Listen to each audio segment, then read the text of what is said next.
Ito po si Father Prince Lenric P. Marcelo mula sa parokya ni San Agustin dito sa lungsod ng Baliwag. Come, let us share the word.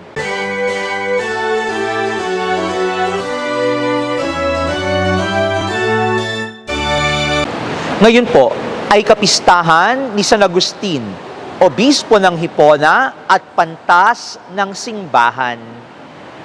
At sa buhay ng ating mahal na patron ng lungsod ng Baliwag, maaaring mabakas kung bakit marunong ang Diyos. Bakit po? Bago makilala si San Agustin bilang isang dakilang santo ng ating simbahan, ay naging mahaba ang landas na kanyang pinagdaanan. Akmang-akma sa kanyang isang kasabihan, every saint has a past. Dahil sa kanyang dating pamumuhay, bago siya mabinyagan ay hindi nakaayon sa ating pananampalataya ang kanyang buhay dahil sa pagkahumaling niya sa layaw ng mundo. At ito po ang unang halimbawa kung bakit marunong ang Diyos, sapagkat ang isang baluktot na buhay kaya palang tuwirin ng Diyos.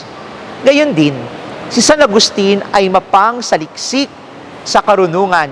Hinanap niya ito sa iba't ibang kaisipan na laganap sa kanyang panahon, tulad ng Platonism at Manichaeanism.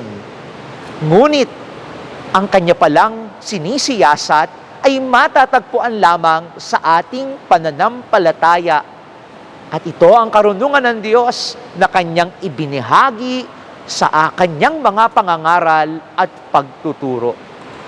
Marunong ang Diyos. Bakit? Sapagkat kaya niyang pawiin ang dilim ng ating buhay kung tayo makikipagtulungan sa kanyang biyaya. Sa panahon ngayon ng information technology o kayang pag-access sa panahon ngayon ng information technology o madaling pag-access sa mga impormasyon, meron pa ba tayong pagnanais na makatagpo ang Diyos na bukal ng lahat ng karunungan? Manalangin tayo. O Ama bukal ng karunungan, sa iyo nagmumula ang lahat ng buhay. Ikaw ang karunungang gumagabay sa amin.